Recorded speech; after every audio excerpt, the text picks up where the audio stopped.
धरती पे लड़ी तूने अजब ढब की लड़ाई, दागी न कहीं तोप न बंदूक चलाई, दुश्मन के किले पर भी न की तूने चढ़ाई, बाहरी फकीर खूब करामात दिखाई, चुटकी में दुश्मनों को दिया देश से निकाल, साबरमती के संत तूने कर दिया कमाल, दे दी हमें आजादी बिना खड्ग बिना ढाल, साबरमती के संत तूने कर दिया कमाल, रघुपति राघव राजा राम, शतरंज बिछा कर।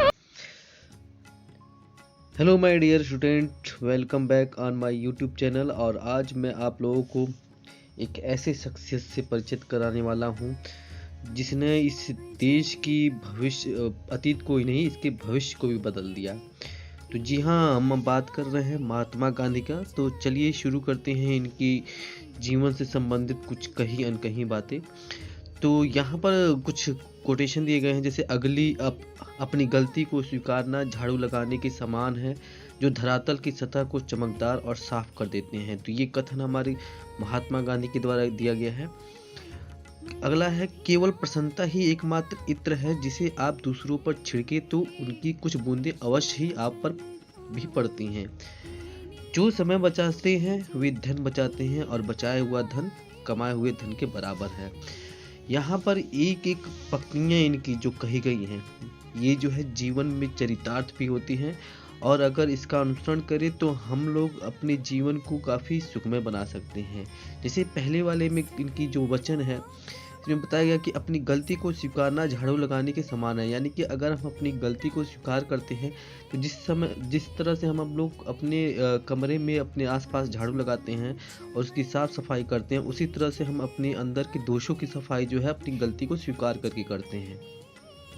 और ठीक उसी तरह से केवल प्रसन्नता ही एकमात्र ऐसा इत्र है, यानी कि जो खुशी होती है एक ऐसा जो है ये इत्र है। एक इत्र मतलब समझ रहे हो ना, सेंट जिसको कहते हैं। ये सेंट है जिसे छिड़कने के बाद जो है कुछ बूंदें अवश्य अपने पर भी पड़ती है। तो जैसे हम इत्र पड़ते ही एक महक सी आती है, खुशी मिलती है, ठीक वैसे ही अगर हम प्रसन्न रहते हैं तो अगर दूसरों को प्रसन्न करते हैं तो खुद भी प्रसन्न रहते हैं। ठीक है। और समय को यहाँ पर धन से परिभाषित किया गया है, मतलब समान दिखाया गया है। जिस तरह से समय हम बर्बाद करते हैं वो हमारे लिए काफ़ी हानिकारक है, लेकिन अगर उसी धन को हम समय को बचाते हैं तो एक धन बचाने जैसा होता है। और जो भी समय बचाएंगे, जो भी धन बचाएंगी, वो कमाए हुए धन के बराबर ही होता है। तो ये थे कुछ गांधी जी के विचार। तो चलिए इनके जीवन से संबंधित कुछ बातें देख लेते हैं। सबसे पहले इनके जीवन से संबंधित यहाँ पर कुछ महत्वपूर्ण बातें हैं। मोहनदास करमचंद गांधी इनका पूरा नाम था, और इनके पिताजी का नाम करमचंद गांधी था और इनकी माताजी का नाम पुतलीबाई था। इनका जन्म दिनांक 2 अक्टूबर 1869 में हुआ था, जो कि हम गांधी जयंती के रूप में मनाते हैं 2 अक्टूबर को। और इनका जन्म स्थान गुजरात के पोरबंदर क्षेत्र में हुआ था, काठियावाड़ में। और राष्ट्रीयता इनकी भारतीय थी और इनका धर्म जो है हिंदू था। जात की ये गुजराती थे और इनकी शिक्षा जो है बैरिस्टर तक इन्होंने की थी, LLB किया था। और पत्नी का नाम इनकी कस्तूरबाई माखनजी थी, माखनजी कपाड़िया थी, जिनको कस्तूरबा गांधी भी कहा जाता है। इनकी 4 संतानें थी, 4 पुत्र थे, जिनका नाम क्रमशः इस तरह से है: हरिलाल, मणिलाल, रामदास और देवदास। और इनकी मृत्यु 30 जनवरी 1948 को हुई थी। और इनकी मृत्यु जो है नाथूराम गोडसे ने की थी, गोली मारकर की। तो देख लेते हैं कुछ विस्तृत जानकारी गांधी जी के जीवन से संबंधित। तो महात्मा गांधी भारतीय इतिहास के एक ऐसे व्यक्ति हैं जिन्होंने देश हित के लिए अंतिम सांस तक लड़ाई लड़ी। वह आज़ादी के आंदोलन के एक ऐसे नेता थे जिन्होंने अहिंसा के मार्ग पर चलते हुए अंग्रेजी शासकों की नाक में दम कर दिया था।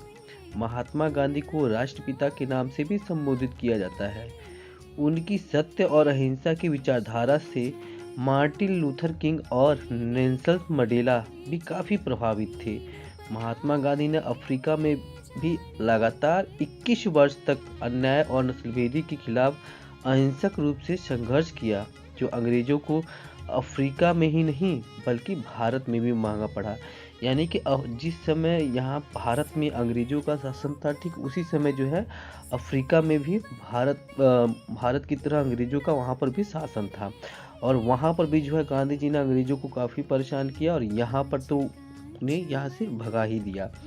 तो आगे देख लेते हैं मोहनदास करमचंद गांधी। ठीक है, इनका जन्म 2 अक्टूबर 1859 को गुजरात के पोरबंदर में हुआ था। और पुतलीबाई और करमचंद गांधी के 3 बेटों में से सबसे छोटे थे करमचंद गांधी। काठियावाड़ रियासत के दीवान थे। महात्मा गांधी ने अपनी आत्मकथा सत्य के साथ मेरे प्रयोग में बताया है कि बाल काल में उनके जीवन पर परिवार, माँ की धार्मिक वातावरण और विचार का गहरा असर पड़ा था। यानी कि जैसे उनकी माँ के विचार थे वैसे ही विचार इनके ऊपर भी पड़े। और राजा हरिश्चंद्र नाटक से बालक मोहनदास के मन में सत्यनिष्ठा के बीज पड़े। यानी कि इन्होंने पहली बार जब हरिश्चंद्र नाटक देखा तो हरिश्चंद्र एक ऐसे चरित्र थे जो कि सत्यवादी थे और उन्हीं के उस चरित्र का प्रभाव इनके ऊपर भी पड़ा और तभी से ये भी सत्य बोलना शुरू कर दिए। मोहनदास की शुरुआती पढ़ाई लिखाई स्थानीय स्कूलों में हुई और वो पहले पोरबंदर के प्राथमिक पाठशाला में और उसके बाद राजकोट स्थित एल्बर्ट हाई स्कूल में पढ़े। पढ़ने लिखने में वो औसत थे और सन 1883 में करीब 13 साल की उम्र में 6 महीने बड़ी कस्तूरबा से उनका विवाह हो गया। और विवाह के 2 साल बाद गांधी जी के पिता का निधन हो गया और पिता की मृत्यु के ठीक 1 साल बाद इनका एक पहली संतान हुई। लेकिन दुर्भाग्यवश जन्म के कुछ समय के बाद ही उस छोटे से बालक की मृत्यु हो गई।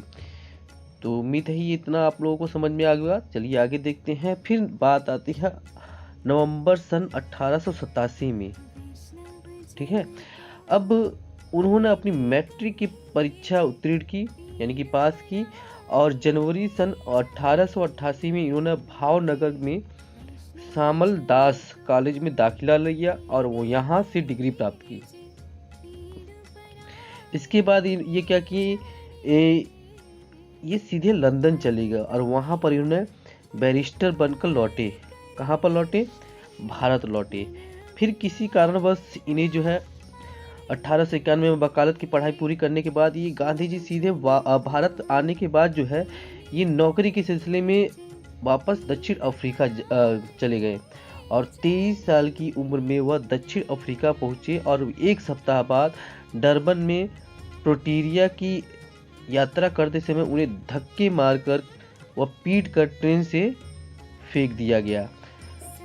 जबकि इनके पास फर्स्ट क्लास का टिकट था। यह नस्लीय भेद का कारण था। किसी भी भारतीय या अश्वेत प्रथम श्रेणी में यात्रा करना प्रतिबंधित था। इस घटना ने गांधी जी को बुरी तरह आहत किया, जो अंग्रेज की अफ्रीका में ही नहीं भारत में भी महंगा पड़ा। यानी कि शुरुआत नस्लभेदी या फिर जो है गरीबी अमीरी ऐसी सारी चीज़ों को इनको जो है पहले से ही झेलना पड़ा और जब ये अफ्रीका में गए तो वहाँ पर इनके साथ ये घटना घटी और यही घटना जो है अंग्रेज़ों के लिए काफ़ी मुश्किल स्थिति पैदा की और यहीं से इन्होंने जो है अपने देश में अंग्रेज़ों को भगाने की जो है सोच ली थी। फिर आगे देखते हैं 1915 में गांधी जी जब वापस अफ्रीका से भारत आए और अपने गुरु तो वो किससे मिले? अपने गुरु गोपाल कृष्ण गोखले के साथ इंडियन नेशनल कांग्रेस में शामिल हुए। इस दौरान भारत गुलामी की जंजीरों में जकड़ा हुआ था और किसी एक ऐसे व्यक्ति की आवश्यकता थी जो स्वतंत्रता आंदोलन की एक नई दिशा दे सके। गोपाल कृष्ण गोखले ने उन्हें देश की नब्ज को समझने का सुझाव दिया और गांधी जी ने देश की हालत को समझने के लिए पूरे भारत का भ्रमण किया। ठीक है, और जिसमें देश की नब्ज को जान सके और लोगों से जुड़ सके। और उन्होंने भ्रमण के बाद असहयोग आंदोलन, सविनय अवज्ञा आंदोलन, भारत छोड़ो आंदोलन का भी नेतृत्व किया और देश की स्वतंत्रता में भारत की स्वतंत्रता में गांधी जी के योगदान को शब्दों में नहीं मापा जा सकता है। उन्होंने अन्य स्वतंत्र सेनानियों के साथ मिलकर अंग्रेजों को भारत छोड़ने के लिए मजबूर कर दिया। फिर आगे देख लेते हैं। अब यहाँ पर फिर सन 1914 से लेकर 1919 के बीच जो प्रथम विश्व युद्ध हुआ था, जिसको फर्स्ट वर्ल्ड वार कहा जाता है, उसमें गांधी जी ने ब्रिटिश सरकार को इस शर्त पर पूर्ण सहयोग, यानी कि भारतीय सैनिकों को प्रथम विश्व युद्ध में शामिल होने के लिए जो है ब्रिटिश सरकार से इन्होंने शर्त रखी थी कि इसके बाद, यानी कि अगर विश्व युद्ध खत्म होता है तो उसके बाद वो लोग भारत को आज़ाद, यानी कि अंग्रेज ब्रिटिश भारत को आज़ाद कर देंगे। परंतु अंग्रेज ने ऐसा नहीं किया। तो गांधी जी ने देश को आज़ादी दिलाने के लिए बहुत से आंदोलन चलाए, और जिसमें आंदोलन निम्नानुसार हैं। ठीक है, कौन कौन से हैं देख लेते हैं। चंपारण सत्याग्रह आंदोलन, ये शुरुआती इनका आंदोलन था। इसके पहले भी इन्होंने बहुत सारे आंदोलन किए थे।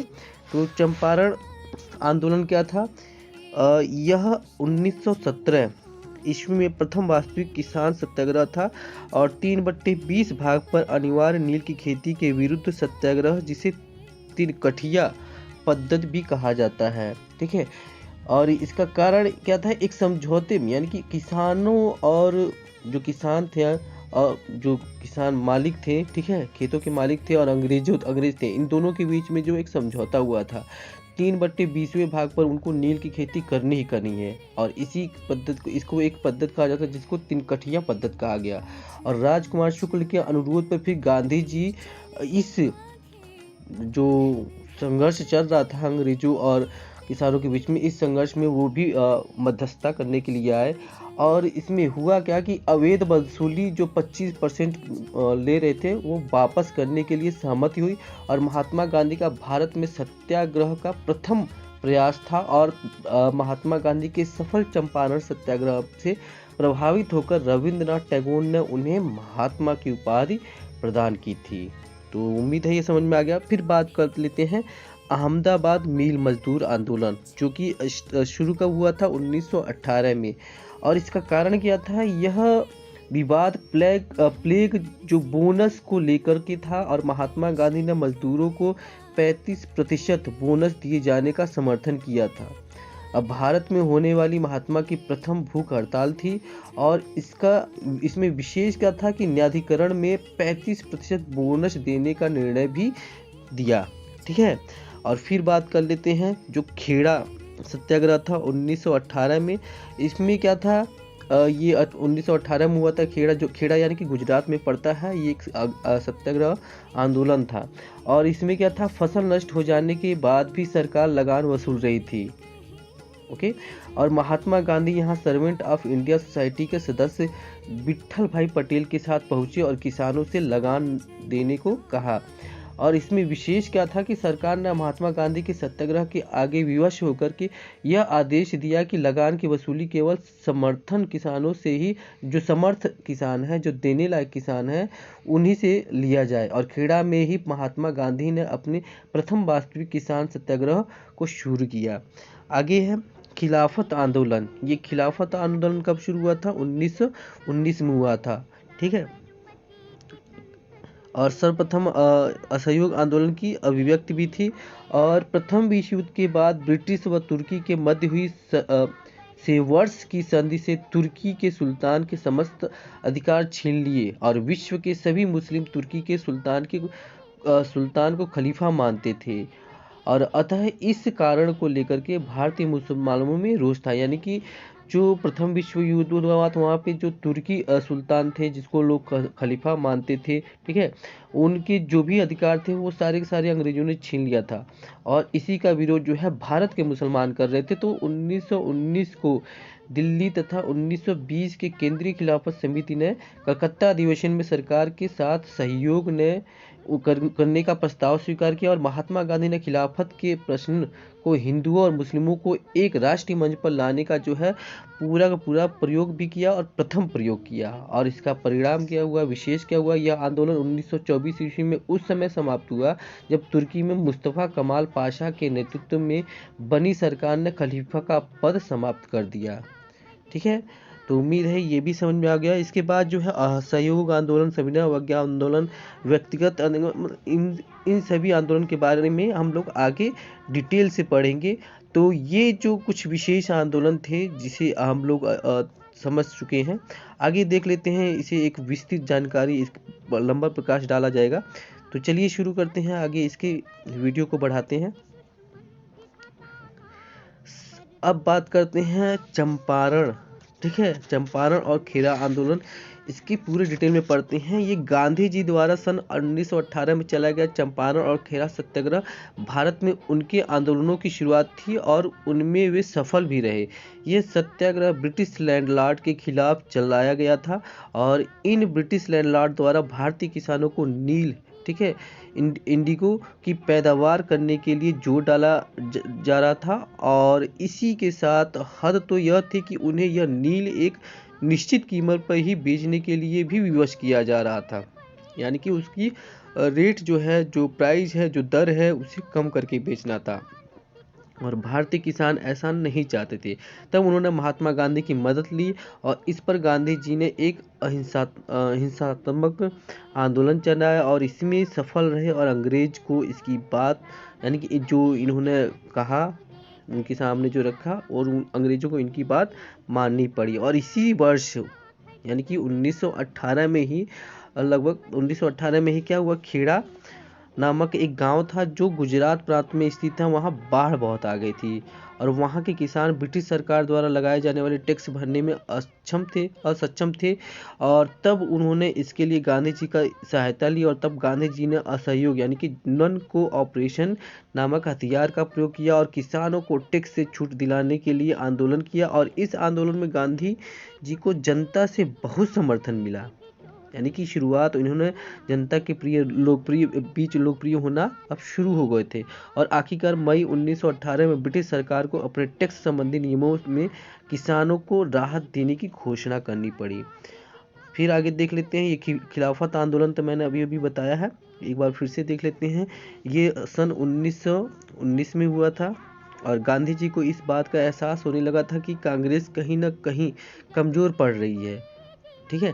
तो उन्होंने कांग्रेस की डूबती नैया को बचाने के लिए और साथ ही साथ हिंदू मुस्लिम को एक मंच पे लाने के लिए और ब्रिटिश सरकार के खिलाफ उन्हें खड़ा करने के लिए, इस देश से निकालने के लिए अपने प्रयास शुरू कर दिया और इसी उद्देश्य की पूर्ति के लिए वह मुस्लिम समाज के पास गए और खिलाफत आंदोलन के लिए उन्होंने वैश्विक स्तर पर चलाया और जो मुस्लिम के खलीफा थे, ठीक है, कि खलीफा के खिलाफ चलाया गया था, जो मुस्लिमों के कालिफ थे, ठीक है, कालिफ है ये शब्द, सॉरी, तो कालिफ के खिलाफ चलाया गया था। महात्मा गांधी ने संपूर्ण राष्ट्र के मुस्लिमों की कॉन्फ्रेंस, ये जिसको कहते हैं ऑल इंडिया मुस्लिम कॉन्फ्रेंस, रखी और वे स्वयं इस कॉन्फ्रेंस के प्रमुख व्यक्ति भी थे और इस आंदोलन ने मुस्लिमों को बहुत सपोर्ट किया, ठीक है, और गांधी जी के इस प्रयास ने उन्हें राष्ट्रीय नेता, नेशनल लीडर बना दिया और कांग्रेस में उनकी खास जगह भी बन गई। परंतु सन 1922 में खिलाफत आंदोलन बुरी तरह से बंद हो गया और इनके बाद गांधी जी अपने संपूर्ण जीवन यानी कि हिंदू मुस्लिम एकता के लिए लड़ते रहे, परंतु हिंदू मुस्लिमों के बीच दूरियां बढ़ती गई क्योंकि अंग्रेजों का ये पूरा का पूरा इसमें हाथ था कि फूट डालो और राज करो, ठीक है। फिर आगे देख लेते हैं, सन 1920 में हुए असहयोग आंदोलन, ठीक है। अब असहयोग आंदोलन में क्या था कि विभिन्न आंदोलनों से निपटने के लिए अंग्रेजी सरकार ने सन 1919 में एक एक्ट पारित किया जिसका नाम था रोलेट एक्ट, ठीक है, और इसी दौरान गांधी जी द्वारा कुछ सभाएं भी आयोजित की गई और उन्हीं सभाओं की तरह ही अन्य स्थानों पर भी सभाओं का आयोजन किया गया और इसी प्रकार की एक सभा पंजाब के अमृतसर क्षेत्र में जलियांवाला बाग नाम से बुलाई गई थी और वहां पर इस शांति सभा को अंग्रेजों ने जिस बेरहमी के साथ रौंदा था उनके विरोध में गांधी जी ने सन 1920 में असहयोग आंदोलन प्रारंभ किया और इस असहयोग आंदोलन का अर्थ ये था कि भारतीयों द्वारा अंग्रेजी सरकार की किसी भी प्रकार से सहायता न की जाए, परंतु इसमें किसी भी तरह की हिंसा न हो। ऐसा गांधी जी चाहते हैं। अब इसमें कुछ डिस्क्रिप्शन इन डिटेल में पढ़ लेते हैं कि यह आंदोलन सितंबर 1920 में शुरू हुआ और फरवरी 1922 तक चला था। गांधी जी द्वारा चलाए गए 3 प्रमुख आंदोलनों में यह पहला आंदोलन था। इन आंदोलन को शुरू करने के पीछे महात्मा गांधी की यह सोच थी कि भारत में ब्रिटिश सरकार केवल इसलिए राज कर पा रही है क्योंकि उन्हें भारतीय लोगों द्वारा ही सपोर्ट किया जा रहा है। तो अगर उन्हें ये सपोर्ट मिलना ही बंद हो जाए तो ब्रिटिश सरकार के लिए भारतीयों पर राज करना मुश्किल हो जाएगा। इसलिए गांधी जी ने लोगों से यह अपील की कि वे ब्रिटिश सरकार के किसी भी काम में सहयोग न करें, परंतु इसमें किसी भी प्रकार की हिंसात्मक गतिविधि शामिल न हो। लोगों को गांधी की यह बात समझ में आ गई और सही भी लगी। लोग बहुत बड़ी मात्रा में, बल्कि राष्ट्रव्यापी, जिसको कहते हैं नेशनल वाइड फॉर्म में स्तर पर आंदोलन से जुड़े और ब्रिटिश सरकार को सहयोग करना बंद कर दिए। इसके लिए लोगों ने अपनी सरकारी नौकरियां, फैक्ट्री, कार्यालय आदि सब छोड़ दिया। लोगों ने अपने बच्चों को सरकारी स्कूलों और कॉलेजों से निकाल लिया, अर्थात हर वो प्रयास किया जिसमें अंग्रेजों को किसी भी प्रकार की सहायता न मिले। परंतु इस कारण बहुत से लोग गरीब और अनपढ़ होने जैसी स्थिति में पहुंच गए थे, परंतु फिर भी लोग ये सब अपने देश की आज़ादी के लिए सहते रहे। उस समय कुछ ऐसा माहौल हो गया था कि शायद हमें तभी आज़ादी मिल जाती, परंतु आंदोलन की चरम स्थिति पर गांधी जी ने चौरी चौरा नामक स्थान पर हुई घटना के कारण इस आंदोलन को क्या कर दिया, समाप्त कर दिया। और आगे क्या होता है, ये चौरी चौरा घटना को भी हम देख लेते हैं। ये असहयोग आंदोलन संपूर्ण देश में अहिंसात्मक तरीके से चलाया जा रहा था। तो इस दौरान उत्तर प्रदेश के चौरी चौरा नामक स्थान पर जब कुछ लोग शांतिपूर्ण तरीके से रैली निकाल रहे थे, तब अंग्रेजी सैनिकों ने उन पर गोलियां चला दी और कुछ लोग की इसी में मौत हो गई। तब इस गुस्से से भरी भीड़ ने पुलिस स्टेशन में आग लगा दी और वहां उपस्थित 22 सैनिकों की भी हत्या कर दी।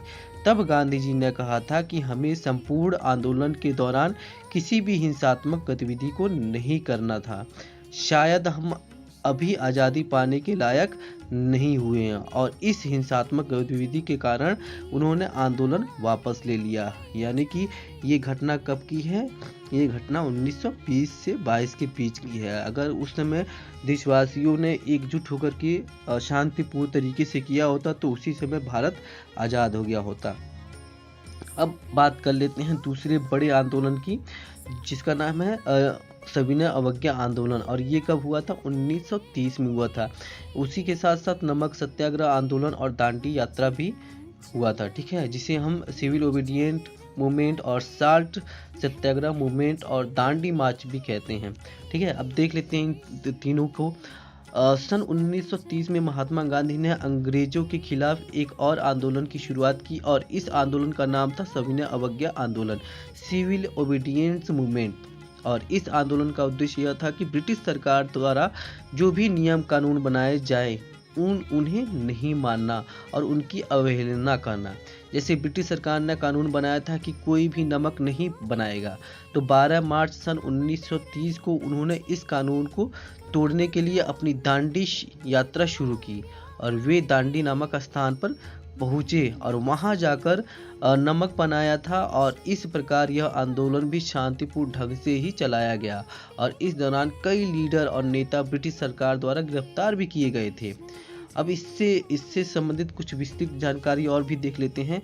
तो गांधी जी द्वारा नमक सत्याग्रह की शुरुआत 12 मार्च सन 1930 को गुजरात के अहमदाबाद शहर के पास स्थित साबरमती आश्रम से की गई थी और यहाँ 5 अप्रैल सन 1930 तक गुजरात में ही स्थित दांडी नामक स्थान तक चली। यहाँ पहुंचकर गांधी जी ने नमक बनाया और यह कानून तोड़ा और इस प्रकार राष्ट्रव्यापी अवज्ञा आंदोलन, जिसे सिविल ओबीडियंस मूवमेंट भी कहते हैं, की शुरुआत हुई। और यह भारत के स्वतंत्रता संग्राम में महत्वपूर्ण चरण था और ब्रिटिश सरकार द्वारा नमक बनाए जाने के एक अधिकार जिसको मोनोपोली कहते हैं, पर सीधा प्रहार किया। और इसी घटना के बाद यह आंदोलन संपूर्ण देश में फैल गया था और इसी समय अर्थात 26 जनवरी 1930 को भारतीय राष्ट्रीय कांग्रेस ने पूर्ण स्वराज की भी घोषणा कर दी थी। महात्मा गांधी ने दांडी यात्रा 24 दिनों में पूरी की और इस दौरान उन्होंने साबरमती से दांडी तक लगभग 240 मील यानी कि 390 किलोमीटर की दूरी तय की थी और यहाँ उन्होंने बिना किसी टैक्स का भुगतान किए नमक बनाया। और इस यात्रा की शुरुआत में उनके साथ 78 स्वयंसेवक, जिसको वॉलंटियर भी कहते थे, और यात्रा के अंत तक यह संख्या हजारों में हो गई थी। और यहाँ वे 5 अप्रैल सन 1930 को पहुँचे और यहाँ पहुँचकर उन्होंने इसी दिन सुबह 6:30 बजे यानी कि 6:30 बजे उन्होंने नमक बनाकर ब्रिटिश सरकार के खिलाफ अहिंसात्मक सविनय अवज्ञा आंदोलन की शुरुआत की और इसे भी हजारों भारतीयों ने मिलकर सफल बनाया।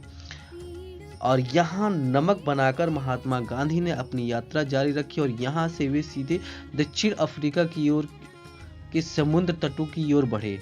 उनके पीछे उनका उद्देश्य इस समुद्र तट पर नमक बनाना तो था ही साथ वे कई सभाओं को संबोधित करने का भी कार्य कर रहे थे। उन्होंने धरसाना नामक स्थान पर भी ये कानून तोड़ा था।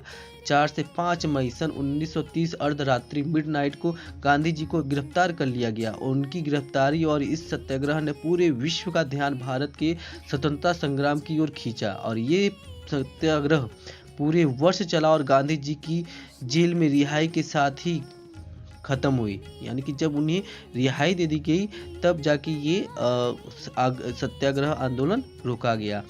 और तो वो भी इसीलिए क्योंकि द्वितीय गोलमेज सम्मेलन सेकेंड राउंड टेबल कॉन्फ्रेंस के समय वायसराय लॉर्ड इवनिंग नेगोशिएशन के लिए राजी हो गए थे, यानी कि बातचीत करने के लिए तैयार हो गए थे। और इस नमक सत्याग्रह के कारण लगभग 80,000 लोगों को गिरफ्तार किया गया था। गांधी जी द्वारा चलाया गया यह नमक सत्याग्रह उनके अहिंसात्मक विरोध के सिद्धांत पर आधारित था और इसका शाब्दिक अर्थ यह है कि सत्य का आग्रह, यानी कि सत्याग्रह यानी कि सत्य से आग्रह करना। कांग्रेस ने भारत को स्वतंत्रता दिलाने के लिए सत्याग्रह को अपना हथियार बनाया और उनके लिए इसके लिए गांधी जी को प्रमुख नियुक्त किया। और इसी के तहत धरसाना में जो सत्याग्रह हुआ था उसमें अंग्रेजी सैनिकों ने हजारों लोगों को मार दिया था, परंतु अंततः इसमें गांधी जी की सत्याग्रह नीति कारगर सिद्ध हुई और अंग्रेज सरकार को झुकना पड़ा। और इस सत्याग्रह का American activist Martin Luther, James Wavell आदि पर बहुत ही गहरा प्रभाव पड़ा और जो सन 1960 के समय में रंग भेद नीति यानी कि काले और गोरे का जो भेदभाव चल रहा था, वहाँ पर अल्पसंख्यकों यानी कि माइनॉरिटी के अधिकारों के लिए संघर्ष कर रहे थे, जिस तरह ये सत्याग्रह और अवज्ञा आंदोलन फैल रहा था, तो इसे सभी मार्गदर्शक के लिए मद्रास में राजगोपालाचारी और उत्तर भारत में खान अब्दुल गफ्फार खान को इसकी बागडोर सौंप दी गई थी। अब आगे देख लेते हैं गांधी जी द्वारा चलाया गया यह नमक सत्याग्रह उनके अहिंसात्मक विरोध सिद्धांत पर ही आधारित था और ये एक सत्य का आग्रह था। ठीक है, अब हम देख लेते हैं आगे की तरफ। सन 1942 में भारत छोड़ो आंदोलन यानी कि क्विक इंडिया मूवमेंट चला और 1940 के दशक में तक आते आते भारत आज़ादी के लिए देश के बच्चे, बूढ़े, जवान सभी में जोश और गुस्सा भर पड़ा था। तब गांधी जी ने इसका सही दिशा में उपयोग किया और बहुत ही बड़े पैमाने पर सन 1942 में भारत छोड़ो आंदोलन क्विट इंडिया मूवमेंट की शुरुआत की और यह आंदोलन अब तक के सभी आंदोलनों में सबसे अधिक प्रभावी रहा। यह अंग्रेज सरकार के लिए एक बहुत बड़ी चुनौती थी। यानी कि कहने का मतलब क्या है कि आज के परिवेश में जिस तरह से हम लोग स्वतंत्र हैं, अगर हम 1940 या 1920 के दशक में बात करें तो उस समय इतनी आज़ादी नहीं थी और इतनी बड़ी संख्या को देश के प्रति, स्वतंत्रता के प्रति जागरूक करना एक बहुत ही मुश्किल भरा काम था। लेकिन यहाँ पर गांधी जी ने इस काम को भी बहुत ही बखूबी से अंजाम दिया। सन 1942 में गांधी द्वारा चलाया गया तीसरा बड़ा आंदोलन था और भारत छोड़ो आंदोलन, इसकी शुरुआत महात्मा गांधी ने अगस्त सन 1942 में की थी, परंतु इसके संचालन में हुई गलतियों के कारण यह आंदोलन जल्द ही धराशायी यानी कि कोलैप्स हो गई थी, और अर्थात यह आंदोलन सफल नहीं हो सका था। इसके असफल होने के पीछे कई कारण थे, जैसे इस आंदोलन में विद्यार्थी, किसान आदि सभी के द्वारा हिस्सा लिया जा रहा था और उनमें इस आंदोलन को लेकर बड़ी लहर थी और आंदोलन संपूर्ण देश में एक साथ शुरू नहीं हुआ, अर्थात आंदोलन की शुरुआत अलग अलग तिथियों पर होने से इसका प्रभाव कम हो गया। इनके अलावा बहुत से भारतीयों को ऐसा भी लग रहा था कि यह आंदोलन संग्राम का चरण है और हमें आज़ादी मिल ही जाएगी, और उनकी इस सोच ने आंदोलन को कमजोर कर दिया। परंतु इस आंदोलन से एक बात अच्छी हुई कि इसमें ब्रिटिश शासकों को यह एहसास हो गया था कि अब भारत में उनका शासन नहीं चल सकता, उन्हें आज नहीं तो कल भारत छोड़कर जाना होगा। और इस तरह गांधी जी द्वारा उनके जीवन काल में चलाए गए सभी आंदोलनों ने हमारे देश की आज़ादी के लिए अपना सहयोग दिया और बहुत गहरा प्रभाव भी छोड़ा। अब आगे देख लेते हैं गांधी जी की कुछ पुस्तकें हैं जो कि गांधी जी ने लिखी हैं। कौन कौन सी पुस्तकें हैं वो देख लेते हैं। सत्य के साथ मेरे प्रयोग, इनकी एक आत्मकथा है। इंडिया ऑफ माय ड्रीम्स, अनासक्त योग हिंद स्वराज 1909 में लिखी थी। गीता माता, सप्त महाव्रत, गांधी जी का वास्तविक दर्शन व पश्चिमी सभ्यता का विरोध है, और सुनो विद्यार्थियों, इन्होंने लिखा है। फिर इनकी कुछ समाचार पत्र भी हैं। द ग्रीन पैम्पलेट 14 अगस्त 1896 राजकोट से प्रकाशित होती थी, और इंडिया ओपिनियन 1930 दक्षिण अफ्रीका में, और यंग इंडिया 1919 और हरिजन 1932 में, ठीक है, स्थापित की गई थी। आगे देख लेते हैं महात्मा गांधी की हत्या, ठीक है। अब महात्मा गांधी की हत्या 30 जनवरी 1948 दिन शुक्रवार को हुआ था, और दिल्ली के बिड़ला मंदिर में प्रार्थना सभा जाते समय शाम 5 बजे तक 17 मिनट पर 5:17 मिनट